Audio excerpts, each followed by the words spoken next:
Hey, everybody, and welcome to Key Conversations for Leaders. I'm your host, John Ryan, and today we have a very special guest, Emma Mills-Sheffield.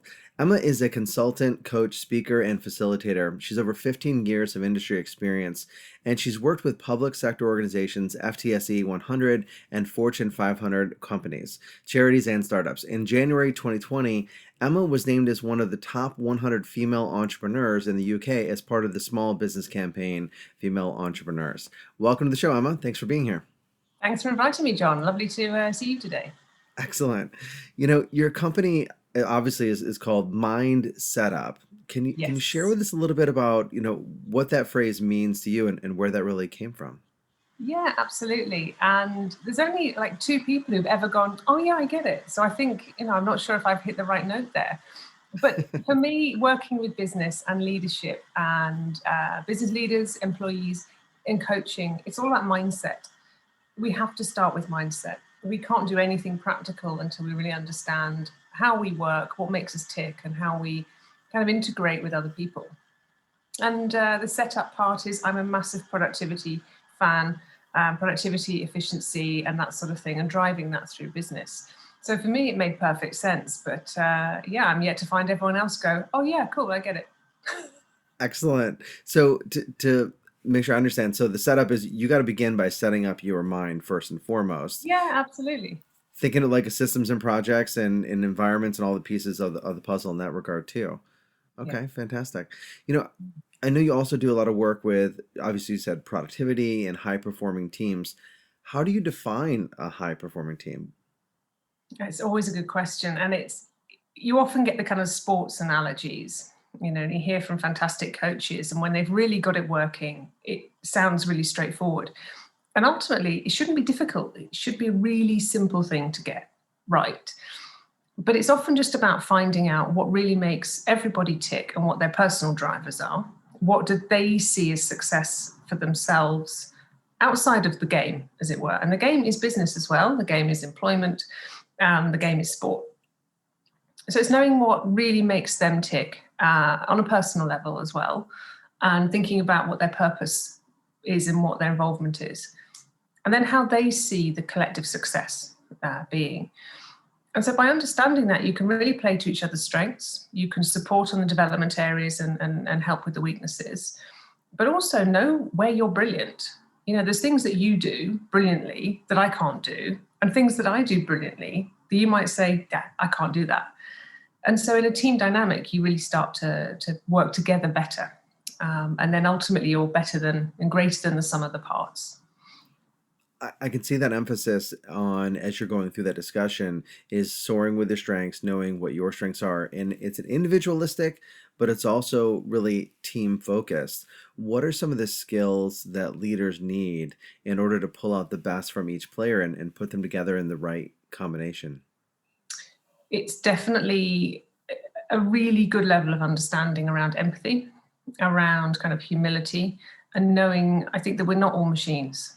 And that's something that I see a lot with, especially productivity work. It's kind of the do more with less culture, which is, yes, we've had redundancies and it's just tough, get on with it.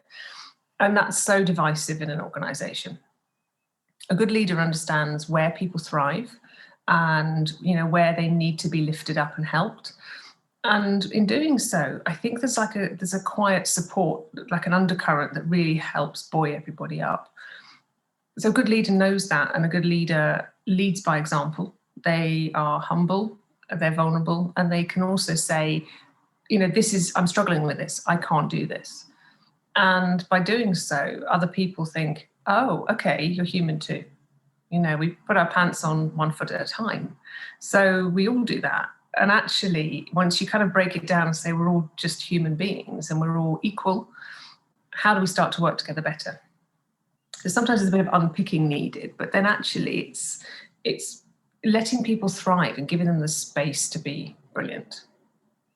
So that vulnerability that you talked about, how difficult is it for some people to open up and say, you know what, I don't know about this?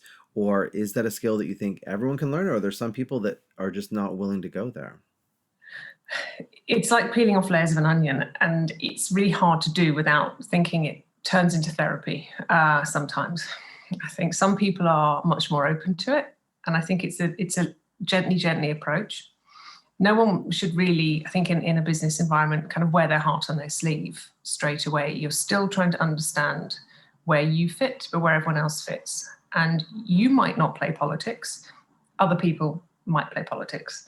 And so actually they're trying to understand the power game going on. And so by going in too open, you might be, subject to some sort of difficult behaviors you don't want to deal with. By being too closed, suddenly you come across cold. You can be quite steely. It feels like you can't be, you're better than everyone else. And you get this real us and them attitude. If somebody just says, actually, I'm really struggling with this, or we're all working from home at the moment, and actually, I've got a sick parent, or I'm homeschooling, 3 kids behind the scenes or something.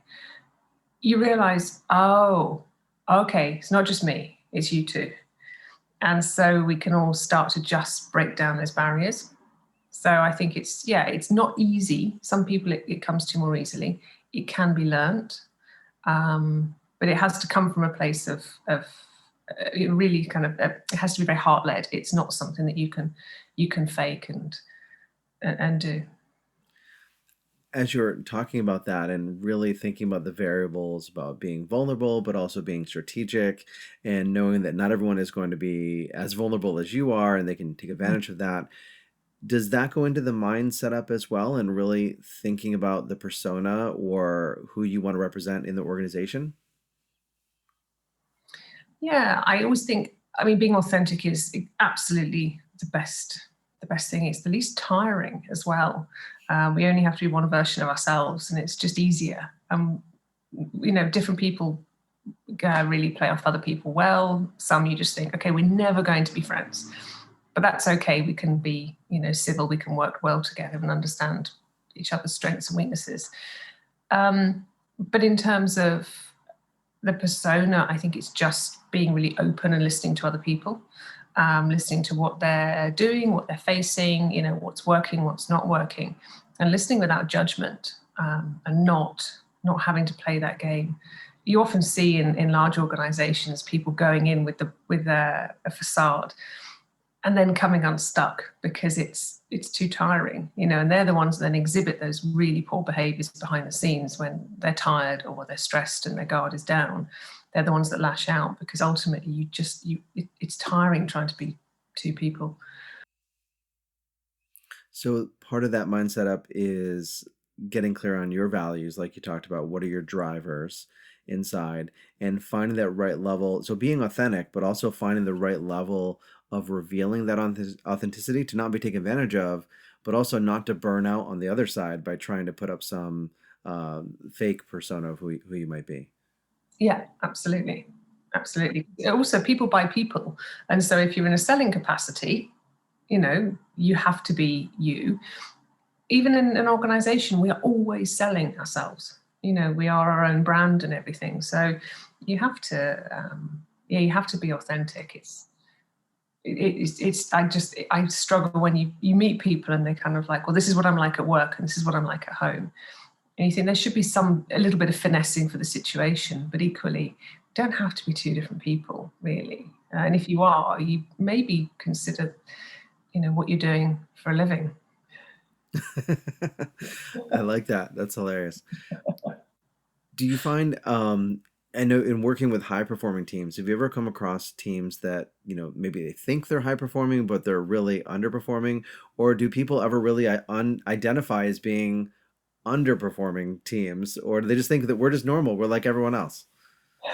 All of the above, John, yeah, for sure. There are elements, especially if somebody new comes in. So you might have a new chief executive come in and they'll look around and just look under the bonnet and say, yeah, I'm not sure. I think we have some issues. And everyone's saying, no, it's fine. I know what I'm doing. It's okay. And, John down the corridor, well, I don't know what he does. I think he does accounts. And you think, well, how do you not know? If you should all know what's happening, you should all be able to work well together and know what the collective goal is. So looking at team dysfunction, I always find fascinating. And typically it comes down to a lot of lack of trust because of insecurity, because you don't have a common goal, you're not able to hold each other accountable. And it's kind of those, the five characteristics of a team dysfunction, really. But when you look at it laid out, it's great. And doing some analysis and asking a few questions and getting a survey back and finding that people are, answering in a certain way, and they say, no, everything's fine. It's obviously fine. And you just think it's not fine, is it? Because you shouldn't have to be that brash about it. So when you start to really uncover it, you realize that there's lots going on underneath that they don't realize. And it's often about self-preservation and not wanting to, there's a fear of failure and all of that sort of side of things. It seems like it might be common when doing like internal surveys and assessments and reviews that you're going to get people who are going to say, yeah, everything's fine, and kind of, make everything okay, but because they're afraid. They're afraid of being vulnerable and expressing real issues. How does one as a leader kind of pierce that veil to get and create that space of honest feedback? It definitely takes the time to build, especially if you've come into a very dysfunctional team. What I like to do working with clients is really just kind of dispel some of the hierarchical issues. And everybody has a different set of challenges. And sometimes it's around really breaking down those kind of barriers and having that time with each other, even pairing off and saying, right, we don't really know each other. We don't work together that often. But I want you to tell me something that you're a challenge in your role that you want me to, listen to. And it's up to me to listen empathetically. And that's also a good exercise for me. But now I'm going to start sharing with everyone else the challenge that you told me. And so it all gets shared around. And then you suddenly get these aha moments where people realize, oh, I didn't realize that was a challenge. And when you do it from top to bottom, within reason, within a kind of management structure, you realize that, your challenges are so different to someone else's. And that person that you think is up in that kind of, glassy corner office is really showing vulnerability by saying, actually, the financial markets, we're really uncertain. We don't know what the future has in store. And you realize, wow, okay, everyone's got a different battle. And so that starts to unpick some of that facade, starts to break down the barriers, and starts to rebuild those relationships when you realize you're all working in the same place and you should all have a common goal and working towards the same strategy. I like that. Thank you for sharing that. You mentioned the hierarchy and kind of breaking down those roles.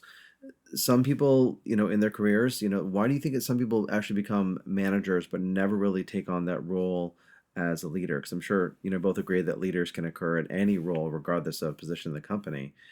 Yeah. Why is there that limitation sometimes? I think you've got a lot of, so leadership is a set of characteristics. It's not a right. And I always think the difference is that leadership is not a right, it's an absolute privilege. And yes, you can lead at any stage, and it's how people demonstrate those behaviors. It's up to a good organization to understand how to find those people and help them really thrive. Otherwise, you lose them. Managers are often appointed because they've just been there long enough. And so you kind of go through the ranks, and it doesn't mean you're a people person. So I always think you should have, room in the career structure to have technical managers and, people managers. And it's okay, they're different people, because if somebody is, say they've got real deep technical IT expertise, let them be brilliant at that. Don't try and force them into a space they're not comfortable in, because there's personal development for everybody, but it doesn't mean it's the right answer.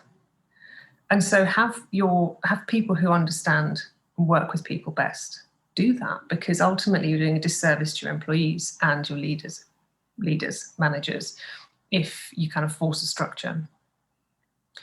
And leadership is a privilege, and so you can have managers who just aren't supported, they're not trained well, they are nervous, some behaviors can play out. Some are brilliant, don't get me wrong, I'm focusing on where it doesn't work. and they feel there's an element of, well, I'm in charge now, so I'm going to go around with a puffed up chest and tell everyone what they need to do. And it takes a long time to settle in, because you can just see how the behaviours play out, especially if someone's promoted from within a team as well, and those relationships change. They're maybe not going out for beers after work like they used to, and they're not sharing the same jokes they used to, because they're thinking, oh no, now I'm a manager. So you kind of have this administration, management, leadership level, where a poor manager will always default back down to the kind of administrator level, very operational, very detail driven, into all the detail, into everyone else's business, and not thinking strategically like a leader. So everyone always defaults back down to their comfort zone. So I think, not all managers become leaders, and leaders should allow other people to manage well. Brilliant.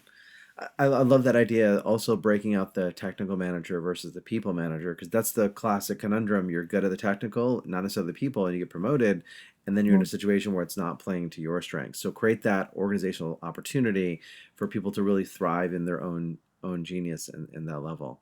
So assuming that someone is at the right level, right position, and they have the resources and the team to be successful in a project or a division, what are some of the factors that really hold them back from being impactful, effective, and kind of creating that common vision? I think confidence in self, confidence in knowing, I can do this, and maybe I want to step up. You want to always be pushing the boundaries of the comfort zone, and always going to that slightly bigger meeting, and holding a bit more space. And if you think, I'm afraid to say something, take a deep breath, consider what you want to say, and say it. Just do it. And especially if you think about some minority communities, and you've got women in the workplace where maybe it's typically male-dominated environment. You have other behavioural issues to kind of manage when you've got these different cultures coming together, where typically a woman might say, okay, I'm just going to sit at the end of the table, sit in the corner. No, you're a leader. You sit in the middle and you take your space, and you sit up to that table and you say what you need to say. And equally, as a good ally, you support others when you know they're not being given the time and space to talk. And so I think it's definitely about having that confidence in yourself and your abilities, and say, look, I'm here. I'm as valid as everybody else. And so I'm going to say my part. So I think there's definitely that part. And also being an advocate for your team and an advocate for others, your peers as well. And so you start to really create that buzz around, like John's a brilliant leader because he's absolutely got the needs of his team and his organization front of mind. You're not holding it for yourself. You're not holding the success of your team for yourself and presenting it as your own. You should always have people in your team who are better than you. And you should be okay with that. You shouldn't squash people down and say, I don't want you to get above yourself, because actually, no, this is my position and my stature. You need your team to step in for you and say, hey, I'm taking a vacation. This would be a great meeting for you to go to, and give someone the opportunity. Any thoughts or suggestions for a manager or a leader where they're starting to feel a little bit threatened by the people they're developing, like in that exact situation you just mentioned? Ideally, you shouldn't feel threatened. Ideally, you won't have carbon copies. And especially if you check sort of the biases in recruiting and everything, you should have people who are just really good at doing what they do. And it might be similar to what you do, but ultimately you're going to want to do something else at some point. And you should always be moving on and kind of not doing yourself out of a job, but making sure people beneath you are able to thrive. They will also in turn support you, because they shouldn't be trying to step on you because they're the behaviors that you haven't encouraged. That's a negative characteristic. But if you've got a high performing team, everybody should have each other's back. And so there really shouldn't be a a threatening feel to it. It should be a relief. It's like, hey, I found a brilliant new job, or I've got a promotion, but it's okay because so-and-so is absolutely primed to take this role, and it would be a great leap for them. And, it's seamless that way. So it goes back into the mindset and the confidence and being an advocate for yourself, as well as you said, the advocate for these individuals and the team at large. What other recommendations do you have for leaders who want to scale up? Scaling up is always a fantastic situation. You've got a lot of you've got the sort of the process side, you've got the systems and that kind of implementation piece that needs to support future growth. But from a people perspective, it's a fantastic chance to say, well, what do I want my management structure to look like? I need to start hiring. I can start from scratch or build on what I have, but be really clear on your culture, your values, your strategy, what you need if you look at, what I'm not good at. So there's no point having lots of people like me. Let's not have a hiring bias. Let's think about, okay, if I'm really terrible at technical detail, I really need someone who's brilliant at that. And so you start to create that wonderful kind of jigsaw puzzle of people. I've just recruited people for a board of trustees, and we were really, really careful about how we did it. And we just said, right, we need people who are fantastically passionate and experts of what they do. And we've got some key areas we know we want. And so I'm looking at it going, wow, these are great people. And that means that some of the parts, piece that we discussed earlier kind of plays out because we're greater than that. Because I can't touch the technology. I haven't a clue. That's fine. But you've got someone brilliant who can, and someone brilliant at something else. So I always think hire the best people who are the most fantastic at what you need. That's really in their skill set. And then it'll all play out nicely. Is that difficult for people? I mean, imagine there's probably a tendency, a bias to hire people who have the similar skill set and mindset and value system that you do, but it's really the diversity that creates strength. If everyone thinks the same way, then we're a little bit redundant in that sense. So on that board situation, it sounds like you were very intentional in seeking out the complementary skills and core competencies that you really needed. Yeah, I mean, going back to basics on a skills audit and a skills matrix and thinking, okay, this is our strategic plan. What do we need to get there? So it's like a roadmap. And then also knowing we don't want, you don't want groupthink. You want to be able to challenge each other, and you want to also be okay with that. And say we have, really opposing opinions on something. Brilliant, let's talk about it.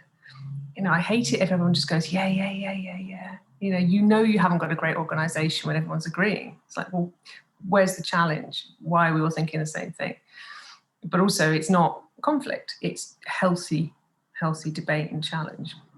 Mm-hmm. So groupthink is interesting. Matthew Said has written about it in Rebel Ideas and things like that. It's really quite interesting when you start to look at where people have been educated and backgrounds, and what we look like doesn't actually necessarily mean there's a difference in diversity. Diversity of thought is an interesting subject, and I think having those different experiences, you just have to be open-minded to it as a leader and know you're not recruiting clones. We don't want lots of people just like us, because it might be comfortable, but it really narrows down your growth. Any recommendations for leaders who are going through a restructuring process, bringing in additional team members and situations and opportunities that are there too? Because I imagine those types of changes, of course, are going to create fear in the people that are already there. Any suggestions on how to kind of satisfy that or to minimize that impact? It's a tough one, especially if you're restructuring, downwards and not growing. But I always think it's a great opportunity to almost shake everything up, but in a human way. So understand people are nervous and people are scared. Understand that job security might be at risk. But if you take away the emotional side of it and look at it as an organization and say, our organization needs this to progress, this is what we're going to have to do. If you're shrinking or growing, either way, it's the same kind of message. And these are the types of people and types of roles we need. So some people will fit neatly.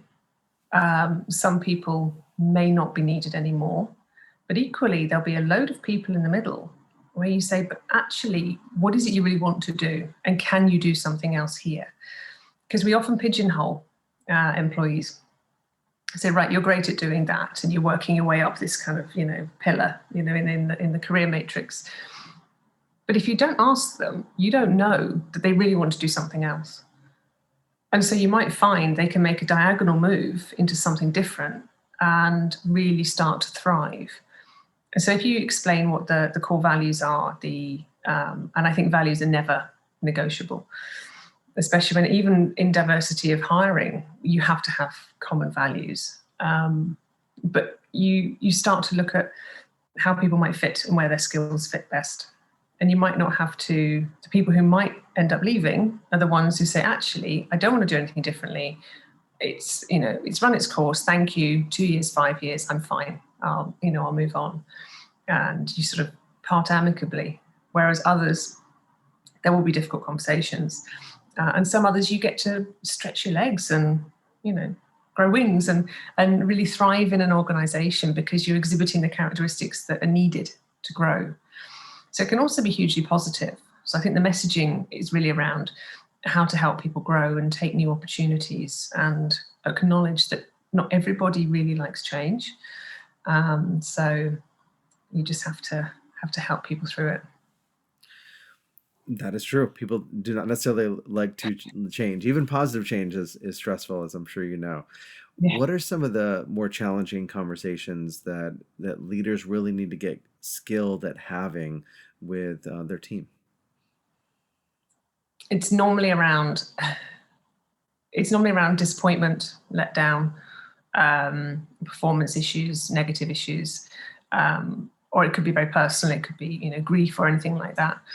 It's knowing, I think, being really empathetic, listening with empathy, and knowing you can't necessarily fix something, but get your facts.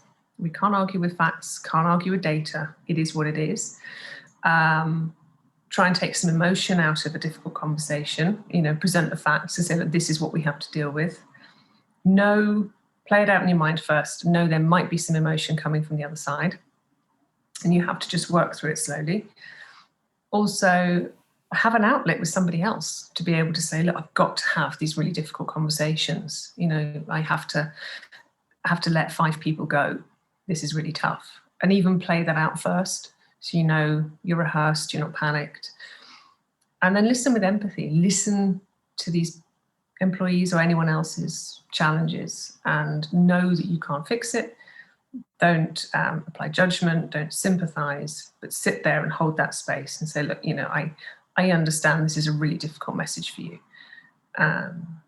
What would you like to discuss? So you just have to dig deep, and it's not easy, but you're in a privileged position as a leader, and you have to be able to give that, but also know you've got an outlet as well. You can chat to someone after and even go for coffee, grab a beer and say, wow, that really sucked. Because you're human too. I like that idea, and probably having the conversation ahead of time as well, so you can take out some of the energy. And then when you get in it, you can be flat, be of service, and be supportive to this person with whom you're having a difficult conversation. Obviously at Key Conversations for Leaders, we believe that conversations are a key part of creating change, both internally and externally. Do you mind sharing, Emma, what's a significant conversation perhaps that you've had either personally or professionally that's had a big impact on your life? I'm sure there's been many. And afterwards I'll be thinking, oh, I had all these examples that would have been fantastic. And what about this person and that person? I'll be doing them a disservice. But there's definitely one in my corporate career where I had to pluck up courage to go to my boss ultimately and say, I don't want to be in this job anymore. I don't want to work here anymore. I want to go out into my own business, and I don't know how to do it, and I don't know when to do it, but I think I might have just limited my career here. And he literally just closed his book because we were about to have a regular appraisal. He closed his book, sat back and just said, brilliant. Tell me all about it. And I was like, oh, thank goodness. And he was so supportive. He's like, how can I help? What can I do to help? So we met, not so much to talk about, work, but to talk about what next and business. And that's how our relationship evolved, which is brilliant because, I always felt if someone came to me saying, I want to leave, I say, okay, how can I help? It's not, okay, fine, off you go. Is it gone? Or how can I keep you? It's let's play with all the options and why. And, is it for growth? Is it because of multitude of reasons? People should go with your blessing. And I think, that was a conversation for me that meant I had the security and the comfort to know that I was going to be okay. I could go when the time was right, because I was panicking. I said to my husband, I'm going to have a conversation today. And he's like, okay, well, we still have a mortgage. Wow.